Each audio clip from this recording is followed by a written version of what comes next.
Et salut à toutes et à tous les amis passionnés de musique en tout genre, bienvenue dans ce 4e épisode de Disc Collection. Alors aujourd'hui dans Disc Collection, nous allons parler de cassettes audio comme nous l'avions fait dans le 2e épisode que je vous mets en fiche juste ici et que je vous invite à aller regarder après le visionnage de cette vidéo. Aujourd'hui j'ai décidé de vous parler de cassettes audio tout simplement parce que c'est mon format d'écoute musical préféré, sur le point de vue personnel et puis même niveau du son, enfin, je lui trouve un côté très sympathique à cette cassette audio. La forme, tout ça et tout, c'est vraiment quelque chose de très attachant. Enfin voilà. Bon là je vous révèle allègrement une cassette qui apparaîtra dans la vidéo. Enfin, je vous montre pas ce qu'il y a dessus. Mais en tout cas, voilà. Non, c'est vraiment un objet que je trouve extrêmement attachant. Et puis deuxièmement aussi, c'est parce que ces derniers temps, je me suis mis à pas mal réécouter des cassettes audio sur différentes choses, sur mes différents appareils. Hein. Voilà, que ce soit Walkman ou que ce soit platine cassette comme vous avez derrière moi. C'est aussi parce que du coup je me suis remis à enregistrer de la cassette, hein, voilà. Donc j'ai acheté la platine JVC que vous voyez juste derrière moi, que je vous ai présenté sur mon Instagram. Donc sur mon Instagram, il faut savoir que je vous fais des petits retours en général le dimanche quand je reviens de brocante ou retour du week-end de mes petites trouvailles. Du coup je vous invite à aller vous abonner sur Instagram si vous en avez la possibilité pour suivre tout ça qu'il n'y a pas sur YouTube. C'est les petites exclus qu'il y a pour les abonnés d'Instagram et puis voilà. Je vais vous présenter différents types de cassettes audio aujourd'hui. Il y aura de l'électro, du français, de la pop anglaise, du rock, enfin voilà, il y aura un petit peu de tout. Et on finira même sur quelques mixtapes que j'aimerais vous présenter, des trucs que j'ai achetés d'origine, enfin pas forcément achetés, parce qu'en général les mixtapes ils les donnent dans les brocantes ou les ressourceries. Mais c'est tout ça pour dire que vraiment il y aura plein de choses assez différentes. Il y en a peut-être un petit peu moins que l'autre fois, mais aussi c'est peut-être pour la qualité de la vidéo, je pense que c'est mieux, et puis aussi pour vous garder des surprises pour les prochains épisodes. Hein. D'ailleurs, dites-moi lesquels épisodes vous préférez de Disc Collection, ceux où je vous parle de 33, 45 tours, ou même de cassettes audio. Hein. Ça m'intéresse de savoir ce qui vous plaît le plus, comme ça on pourra mieux, je pourrais pas mieux m'adapter, mais vous proposer vraiment un contenu qui vous plaît encore plus. Enfin moi les cassettes audio c'est le format sur lequel j'aime le plus parler, donc si ça vous intéresse, bah franchement ce sera avec joie que je vous en parlerai encore plus. Voilà, ne nous attardons pas plus sur l'intro et commençons avec les différents albums. Alors voilà, donc pour notre première partie, nous allons ouvrir le bal avec un très bon album de musique électronique, le Jean-Michel Jarre, En attendant Cousteau. Voilà, le fameux album avec une pochette représentant une oreille. Donc ce n'est pas le seul hein, qui est assez connu dans l'histoire de la musique, il y a eu aussi notamment l'album Medal des Pink Floyd, je pense que vous le connaissez tous. Hein. C'est un très très bon album, vraiment c'est un de mes préférés même de Jean-Michel Jarre, donc il rend évidemment hommage au commandant Cousteau et ses différentes expéditions au sein des océans pour en savoir plus niveau scientifique. Et c'est vraiment un album qui est teinté de toutes ces sonorités-là. Notamment, on retrouve dans les morceaux Calypso et Calypso 3 qui ont été les tubes de l'album. Hein. Voilà, c'est vraiment des morceaux qui sont pas très expérimentaux, on va dire, sur le point de vue musical. C'est plus le dernier morceau, Waiting, en attendant Cousteau. Ouais, j'avais dû vous le dire à l'anglaise parce que les albums sur Michel Jarre étaient toujours traduits. Voilà, donc en attendant Cousteau, qui est vraiment plus expérimental, qui est plus un morceau qui, bon déjà vu sa durée aussi, ça dure à peu près 45 minutes, hein, donc c'est pour ça, c'est ce qui fait la grosse partie de l'album, c'est vraiment une partie beaucoup plus expérimentale, beaucoup plus subliminale on va dire, voilà, c'est beaucoup plus planant on va dire, comparé au titre Calypso ou Calypso 3 qui sont vraiment les gros morceaux de l'album on va dire. On part tout de suite dans toute autre chose. Le deuxième album de Modern Talking, voilà, donc où vous pouvez retrouver le fameux titre Cherry Cherry Lady. Modern Talking, que dire, c'est vraiment des purs représentants de la synth-pop des années 80, un synth-pop new wave des années 80. Enfin vraiment, j'aime beaucoup ce groupe en fait.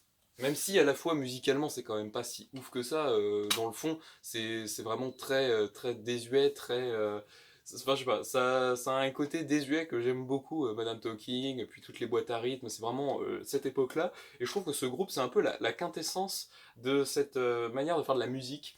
Et c'est pour ça que ça me plaît. Et puis vraiment, ils ont des titres qui sont assez bien à mettre en soirée, quoi. Vraiment, c'est bien pour danser, c'est bien à mettre en soirée. Puis ça bouge un peu. Donc moi, j'aime plutôt bien les Modern Talking pour ce côté-là.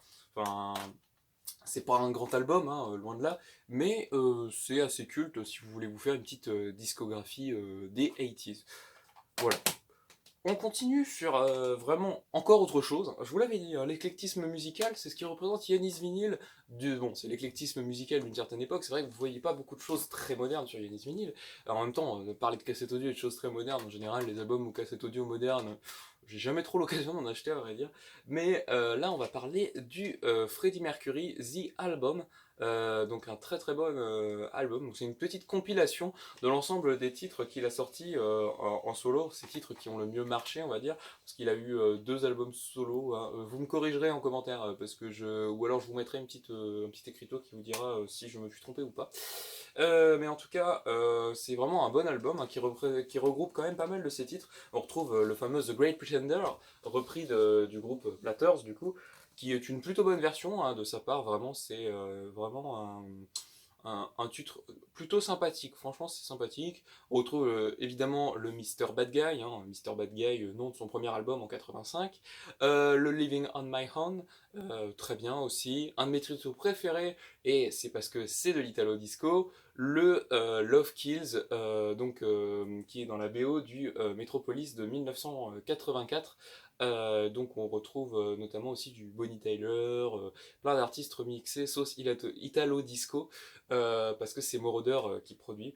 Et bien sûr, cette cassette se termine sur le magnifique Barcelona avec Montserrat Caballé, un tout autre style que Mercury arrive quand même à maîtriser, je trouve. C'est pas du tout du rock, hein, mais c'est vraiment sympathique. Enfin voilà. Je vous propose de continuer avec deux petits best-of. Enfin, c'est un best-of, mais regroupé en deux cassettes. Du coup, voilà, bon, alors voilà, ça ressemble à ça. Alors, sous forme des cassettes, normalement, il y a comment dire, un support qui permet de les attacher entre elles, mais moi, comme je les range dans des tiroirs, je peux pas faire ça. Donc, du coup, bah, j'enlève le truc, mais je l'ai toujours, hein, je l'ai conservé. Donc voilà, hein, je remercie mon ami qui m'a offert ça pour mon anniversaire. C'est vraiment très très cool. Il faut savoir que les Beatles, moi je suis pas une personne très très friande de ce groupe, hein. C'est pas un groupe qui me plaît énormément, c'est pas un groupe que j'aime plus que ça, mais là franchement j'étais assez étonné d'aimer autant ces chansons, hein. Donc on retrouve bien évidemment Love Me Do, hein. De toute façon, je vais pas passer trop de temps dessus, je vous en parle parce que c'est vraiment une découverte pour moi, je connais pas trop ce groupe vraiment, mais on retrouve Love Me Do sur celle-ci, que je connais pas mal. Il y a Yesterday évidemment. Enfin voilà. Après je les écoute de temps à autre, hein, pas aussi souvent que ça. Mais je crois que c'est vraiment l'autre phase que j'aime vraiment. Voilà. On retrouve Michel, Yellow Submarine, Norwegian Wood. Oh là là, Norwegian Wood. J'adore cette chanson des Beatles. L'histoire est absolument très drôle, je trouve, dans cette chanson, triste mais drôle à la fois. Voilà, ça raconte l'histoire d'un gars qui va essayer de draguer une femme. Sauf qu'en fait, bah, cette femme n'est pas du tout intéressée par lui. Et ce qui va se passer, c'est que du coup, il va finir par dormir dans la baignoire et pas dans le lit de cette femme. Voilà, c'est tout simple comme histoire, mais moi j'aime bien. Voilà, le fameux Drive My Car. Enfin, je vous dis, je connais pas trop. Mais j'ai été plutôt convaincu par ces deux petites cassettes que je vous remontre, hein, voilà, juste ici. Ensuite, on part dans tout à fait autre chose. Enfin, c'est pas tout à fait autre chose. Je vous présente de la mixtape, du coup. Une mixtape que j'ai eu l'occasion de récupérer dans ma ressourcerie, pas loin de chez moi. Et c'est l'album Boucan d'enfer de Renaud. Alors, qui est très bien enregistré pour le coup. Il a été enregistré sur une bonne platine cassette parce que quand je l'ai mis dans le JVC qui se trouve juste derrière moi, ça sonnait très bien. Par contre, du coup, ce qui est un peu dommage, c'est qu'ils n'ont pas enregistré l'album en entier. Ça s'arrête, je crois, à la chanson. Oui, ça s'arrête à la chanson le mal barré, voilà. Parce qu'en fait, après, ils ont pas eu de place sur la cassette. Pourtant, je vous dis, le reste est vraiment hyper bien enregistré. Et la phase B, du coup, il n'y a rien dessus. Il n'y a rien du tout qui a été enregistré. C'est pour ça que je les ai récupérés et puis je pouvais les avoir gratuitement. Et puis, comme c'est un album que j'aime plutôt bien de Renaud, j'attends de trouver la vraie cassette audio. Mais cet album, d'ailleurs, parlons-en parce il est plutôt intéressant, hein. Déjà, Dr Renaud, Mister Renard, vraiment, qui parle de la double personnalité de Renaud, comme quoi il est à la fois un homme qui chante des chansons et tout, mais il a aussi sa part maléfique, qui est le Mister Renard, hein, qui fait des conneries, qui boit de l'alcool, tout ça. Ensuite, il y a aussi Je vis caché que j'aime pas mal. Voilà, c'est une chanson qui parle de son rapport à la célébrité. C'est très très intéressant, je trouve. Le fameux Manhattan Kaboul, hein, comment ne pas aimer le Manhattan Kaboul. Franchement, c'est une très belle chanson qui a été écrite et je trouve assez juste sur les attentats du 11 septembre à l'époque, hein. Voilà. Après, Elle a vu le loup aussi, qui parle de la première fois chez les jeunes, voilà. Elle est pas mal cette chanson-là. Mais il y a une chanson que j'aime énormément sur cet album, c'est mon bistrot préféré, voilà, donc c'est le bistrot des copains de Renaud en gros, hein, c'est tous les... Là il rend un hommage à tous les chanteurs français des années 50 aux années 2000 et tout, avec qui il était assez proche et qu'il admirait, hein, notamment Georges Brassens, c'est vraiment ce genre de chanteur auquel il rend hommage et qui là-haut, il voudrait être avec eux pour profiter dans le bistrot quoi. Enfin voilà. On continue sur une mixtape que j'ai enregistrée moi-même pour le coup, donc c'est une cassette toute neuve que j'avais récupérée dans un magasin brocante. C'était un petit lot de cassettes qui vendait pour pas très cher. Et je suis tombé sur cette cassette toute neuve, donc je vais vous la montrer directement, hein. Voilà, donc c'est les dernières cassettes audio, on va dire, enregistrables qui étaient vendues dans les magasins, hein. Bien différentes des premières que vous aviez, qui étaient toutes colorées, qui étaient orange, jaune, noir. Là, vraiment, c'est des cassettes transparentes qui ont plus un look plus consensuel, je dirais. Moi, j'aime moins hein, ce type de look. Je vous remontre, mais c'est vraiment moins ma cam. Mais cependant, donc c'est une type 1, hein, faut savoir, donc différence entre les cassettes. Je vous invite à aller regarder la chaîne de Tech Antique que je vous mets en fiche juste ici.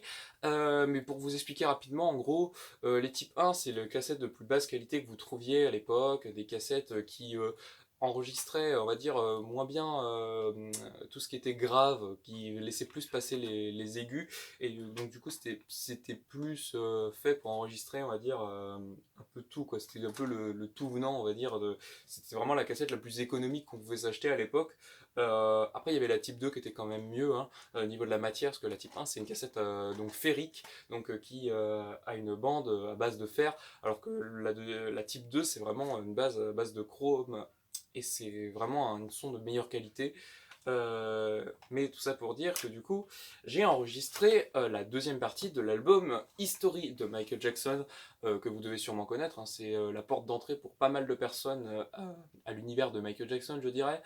Et c'est vraiment une très bonne partie en fait. On retient souvent que la première partie avec tous les titres connus du chanteur, mais là on a vraiment des trucs assez incroyables quand même. On retrouve le Scream avec Janet Jackson. Là j'aime bien en fait, parce que beaucoup de gens préfèrent la dimension plus post-disco de la première partie de la carte de Michael Jackson. Moi j'aime bien cette partie musique années 90 avec un peu rap, R&B, tout ça, c'est vraiment sympa je trouve. Et donc on retrouve des titres comme Scream, They Don't Care About Us, très bien aussi. Earth Song, voilà, hein, comment ne pas aimer ce titre, vraiment il est assez incroyable, je trouve. Michael Jackson, là il révèle une performance vocale absolument magnifique, je trouve. Et enfin, on retrouve notamment la reprise de Come Together qu'il avait fait en 1989 dans le film Moonwalker. Les plus âgés d'entre vous connaîtront sûrement ce film, hein. Moi je l'ai vu et c'est un film qui est plutôt sympathique à vrai dire. Je sais pas si on en ferait peut-être pas d'ailleurs une petite analyse sur Yanis Vinyl dans le format Music and Movies, parce que franchement c'est un film qui vaut son petit pesant de cacahuètes. L'histoire est assez barrée. Alors quand vous savez les affaires qui ont touché Michael Jackson, on en pense à ce qu'on veut. Moi je donne pas d'avis par rapport à ça. Parce que je n'ai pas d'avis en fait, à vrai dire. Moi, ce qui m'intéresse chez Michael Jackson, c'est la musique avant tout. C'est un petit peu bizarre. Mais après, le film, on n'est pas d'une grande qualité cinématographique. Et du coup, il reprend principalement la setlist des chansons de l'album Bad de 1987. Mais il y avait cette chanson Come Together qui avait été reprise bon, pour la fin du film, hein. Voilà, je spoil un petit peu. De toute façon, il est sorti en 89. Donc depuis le temps, vous avez peut-être eu le temps de le voir.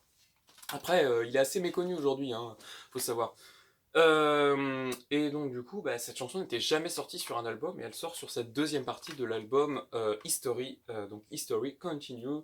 Et enfin, on retrouve You Are Not Alone avec Lisa Marie Presley, qui fut l'épouse de Michael Jackson pendant 2 ans, il me semble, hein. Donc c'est la fille d'Elvis Presley qui est décédée récemment, je crois d'ailleurs. Elle avait même pas, elle était dans la cinquantaine en tout cas. C'est un plutôt bon album, et puis j'ai enregistré cette deuxième partie parce que j'avais moins l'habitude de l'écouter et je la redécouvre vraiment de manière assez intéressante. On continue là avec une cassette que je vous dis je cherchais depuis super longtemps et je suis tellement content de la retrouver. C'est le best-of des Doors.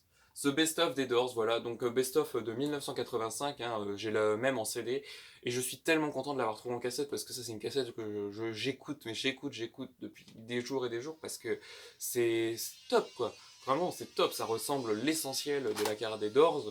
On retrouve vraiment tout, hein, en commençant par Break On Through and Light My Fire, The Crystal Ship, People Are Strange. People Are Strange, c'est vraiment mon titre préféré des Doors, hein, pour le sujet qu'il aborde.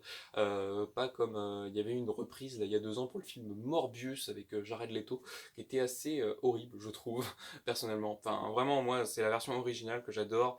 Et puis, c'est vraiment une très très bonne chanson sur cet album là, le Strange Day. Très bon album avec cette pochette que je vous mettrai juste là à l'image. Assez incroyable. On retrouve pas mal d'autres titres, le Hello I Love You, le Roadhouse Blues, et tous les derniers titres de la Garde des Doors sur leur album LA Woman avec le Riders of the Storm. Un de mes titres préférés de toute la carrière, hein. L'effet de pluie, pour moi, cette chanson, ça lui donne vraiment un côté particulier à leur carrière. En plus, c'est vraiment à un moment où Morrison, il a la voix qui est complètement rauque, qui a complètement changé dû à l'alcool et aux différentes drogues qu'il a pu prendre tout au long de sa vie. C'est vraiment, je dirais, pas le chef-d'œuvre des Doors, puisque leur premier est quand même très très bon, mais c'est vraiment un album particulier dans leur carrière. On continue avec toute autre chose, le positif de Jean-Jacques Goldman. Alors voilà, donc là je fais coucou à l'ami Michael de la chaîne Vinyl Stardust, qui pendant sa vidéo sur Jean-Jacques Goldman a passé en revue l'entièreté de la carrière du chanteur, et m'a donc du coup donné l'envie de redécouvrir cet album, enfin de découvrir à vrai dire en fait, parce que je connaissais l'album, mais que pour ses titres très connus qui sont Long is the Road, Envole-moi et Encore un matin. Alors que vraiment, il contient pas mal de chefs-d'œuvre en fait. Alors c'est un album, il faut savoir que je l'ai depuis que je suis tout petit, parce que ma mère, étant fan de Jean-Jacques Goldman, elle m'a transmis ses CD des années 80, et du coup j'avais cet album-là. Alors je me souviens, j'avais le non homologué que j'aimais beaucoup écouter quand j'étais petit. J'avais pas entre gris clair et gris foncé, minoritaire en CD, et j'avais celui-ci en CD que j'ai toujours d'ailleurs dans la collection, hein. Et du coup, en fait, j'ai eu un blocage avec cet album, et je pense que c'est dû à la pochette. Pourtant, Envole-moi, c'était une de mes chansons préférées quand j'étais petit, pas par rapport aux reprises qu'il y avait en même temps avec Génération Goldman. J'adorais vraiment la version d'origine. Et en fait, en écoutant l'album en entier, je me suis aperçu que c'était quand même vachement bien. On retrouve des titres très bons comme Plus fort, qui est un petit peu on va dire, l'avant les choses de son dernier album, hein, Chanson pour les pieds. C'est vraiment un titre qui critique la société de consommation, le consumérisme, la consommation à outrance des ressources. Petite fille, très très bonne chanson qui parle de la famine et de la pauvreté dans le désert. Voilà, il y en avait beaucoup des chansons qui parlaient de ça à l'époque, hein, notamment le Éthiopie chanteur sans frontières, que j'ai aussi en maxi 45 tours. Enfin, comment ne pas avoir cette chanson dans sa collection, comment vous le trouvez partout. C'est vraiment assez intéressant. C'est vraiment une très bonne chanson en tout cas. Le Longest the Road, vraiment c'est une chanson que j'aime beaucoup, le Longest the Road. Je l'ai découvert plus tardivement, on va dire, comparé aux autres titres qui sont très connus, hein, de cet album, Envole-moi et Encore un matin. Mais qu'est-ce que le sujet est intéressant, je trouve, hein. Ça, en plus, ça fait référence un petit peu à son passé sur les USA et tout. Enfin, pas son passé, mais on va dire son attirance pour la musique blues, et c'est vraiment sympathique. Donc non, un album que je vous recommande très fortement d'écouter de Jean-Jacques Goldman. C'est un album très 80s, mais qui vaut vraiment le détour, hein, contrairement à ce qu'on peut croire, parce que selon les dires de Goldman, même lui-même avouera que c'est l'une des pochettes les plus moches de l'histoire du disque en France, hein. Et c'est vrai que c'est pas une très belle pochette en soi, vraiment, mais en tout cas, l'album vaut le coup. On continue toujours avec un autre français pour lequel j'attache beaucoup d'affection, c'est Francis Cabrel, avec son Photo de voyage, sorti en 1985, qui a lui aussi pas mal de chansons que j'aime beaucoup, hein. Donc on retrouve notamment son Encore et encore, le tube de l'album, hein. Voilà, ça c'est vraiment un très bon titre, une chanson d'amour qui parle de fin d'histoire d'amour, c'est plutôt intéressant, même si c'est pas ma préférée de l'album avec le recul. J'aime beaucoup Tourner les hélicos, qui parle de la guerre dans le monde et tout, et des préoccupations de certaines personnes, et qui, comme quoi certains se moquent complètement de ce qui peut arriver, et qui se plaignent ayant des faux problèmes, on va dire. Après, il y a Qu'est-ce que je viens de dire? Qu'est-ce que je viens de dire qui parle d'un enfant qui est inattentionné en classe et tout, et qui, euh, qui, on va dire, est là et tout, mais qui n'est pas vraiment intéressé par l'école. Il y a une phrase que j'aime beaucoup dans cette chanson, c'est qu'il apprend en fait les départements sur les plaques des voitures quand il est en voyage. Et j'aime beaucoup cette phrase, ça m'a marqué dans la chanson. On retrouve Docteur, et puis surtout Photo de voyage, hein, on peut voir comme une chanson un petit peu dans le même type de thème que La vie par procuration de Jean-Jacques Goldman. Hein. En gros, ça parle d'un photographe qui voyage à travers le monde, mais qui, quand il voyage, il vit à travers ses photos, en fait. Il vit pas lui-même l'instant présent, il vit que à travers des photos qu'il prend, quoi, sans ressentir le moment. On continue après avec cette compilation en cassette, donc Rhythm and Blues, une très très bonne compilation que j'aime vraiment pas mal écouter. On retrouve du Otis Redding, on retrouve Ben E. King avec son Stand By Me que j'arrête pas de m'écouter en ce moment. C'est vraiment devenue une de mes chansons préférées avec le temps. Hein. C'est vraiment ça, c'est dans ma liste de mes chansons que j'aime le plus. On retrouve aussi Percy Sledge avec When a Man Love a Woman. Des chansons qu'on réentendra pas mal dans les années 80, parce qu'à la base c'est des chansons des années 50. Stand By Me dans le film du même nom, hein, sorti dans les années, oui, milieu des années 80, je sais plus l'année précise, mais qu'il faudrait que je voie d'ailleurs, parce que je pense que le film est plutôt pas mal. On a aussi du coup, qu'est-ce qu'on a d'autre au niveau... Ah oui, Aretha Franklin avec le Think, très très très, très connu. Enfin, c'est vraiment un bon best-of. Si vous voulez faire une petite ça dans la voiture et tout, c'est vraiment sympa pour conduire. Ensuite, Phil Collins avec cet album que j'ai découvert il y a peu. Alors Phil Collins, il faut savoir que moi j'avais déjà deux albums. J'avais son premier album, le Face Value, et son album de 87 avec Another Day in Paradise dessus, le But Seriously, voilà exactement. Et en fait, je ne connaissais pas cet album-là, le No Jacket Required, et quelle fut mon erreur de ne pas me renseigner plus tôt sur cet album, parce que c'est un super album. Déjà, pour ouvrir l'album, on retrouve un de mes titres préférés de Phil Collins, le Susudio.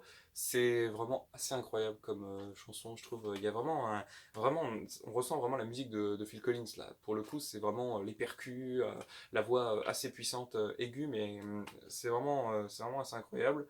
On retrouve le fameux One More Night, hein, la fameuse balade de l'album, on va dire.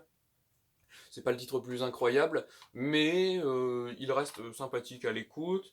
Voilà, mais c'est vraiment un album que j'ai beaucoup aimé écouter, très très entraînant, je dirais. Ça, c'est assez culte. Hein. Franchement, pour le milieu des années 80, c'est très culte.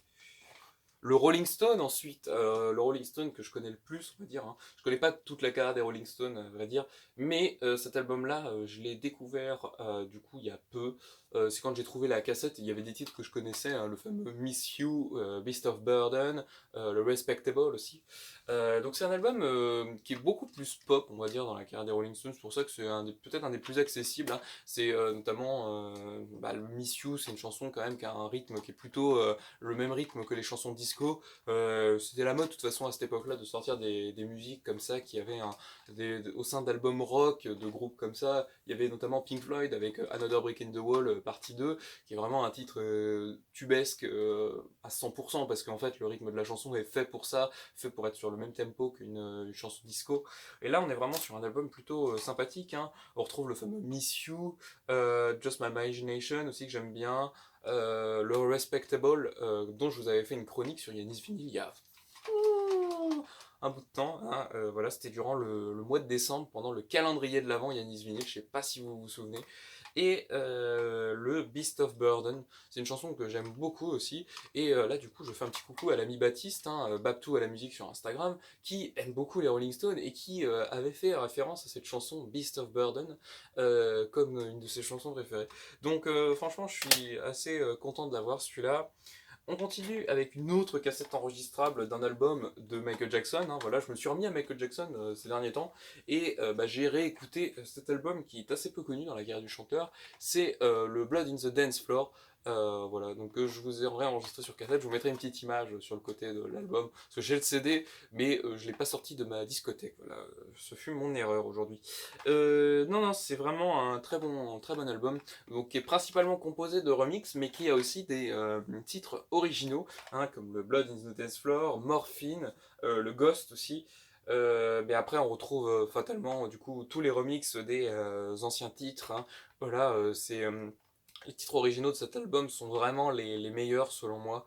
Les remixes sont pas tous très bons malheureusement, mais ça reste un album sympathique à posséder. Après, je sais bien qu'on m'avait pas conseillé d'écouter le dernier album de Michael Jackson du coup, parce que c'était pas terrible par rapport à ceux d'avant. Peut-être que je tenterai le coup, voilà, hein, Vinny Ludo, je te fais coucou parce que tu m'avais dit que c'était pas terrible, mais bon, parfois j'ai envie de tenter des trucs, donc est-ce qu'on le tentera? Je sais pas, enfin voilà, je t'attends dans les commentaires, hein. Voilà, ensuite on parle de David Bowie dont je vous avais parlé rapidement sur Instagram, donc son fameux Let's Dance qui a relancé sa carrière, hein, c'est son 15e album qui a relancé sa carrière en 1983 ou 82, je sais plus alors qu'on avait fait une chronique, vous voyez, des fois on oublie, mais c'est vraiment un album qui est rempli de tubes, hein, c'était vraiment l'objectif, parce que David Bowie à cette période-là il était en conflit avec la maison de disques, donc sa maison de disques RCA, ça c'est le premier album de la période EMI.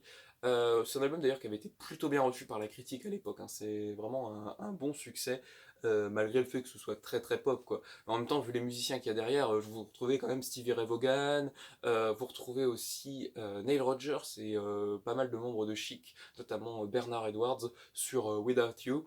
Mais mes titres préférés, je dirais que c'est quand même China Girl et Modern Love. J'aime bien Let's Dance, mais je sais pas, il me plaît pas autant que les deux autres titres d'avant. Et on va bientôt finir, hein, voilà. Je vais vous parler de cassette enregistrable, mais qui a été enregistrée avec une pochette. Donc c'est le premier album de Rondo Veneziano.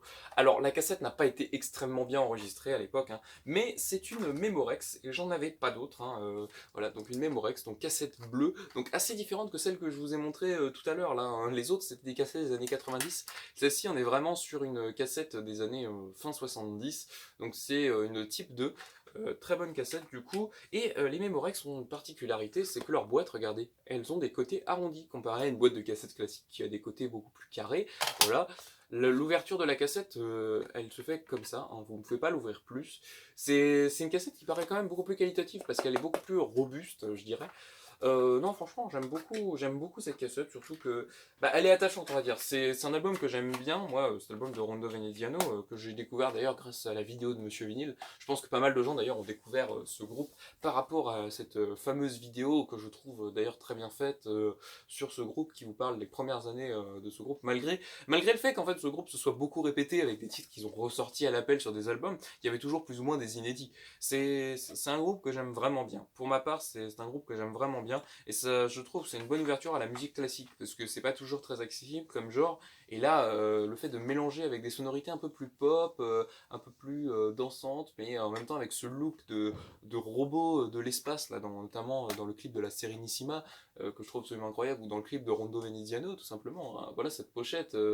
C'est vraiment un autre style quoi au niveau musique classique. Je trouve que ça a été vraiment un renouveau, je dirais. Parce qu'en fait, c'était en Italie, hein, Monsieur Vinil vous l'a expliqué dans la vidéo, c'est par rapport au fait qu'en fait, il y avait l'Italo Disco, mais les producteurs musicaux cherchaient à créer autre chose, en fait, parce que ça devenait carrément répétitif, selon eux. Enfin, moi, bon, étant un grand fan d'Italo Disco, si vous voulez, tant qu'il y en a, moi je mange l'Italo Disco.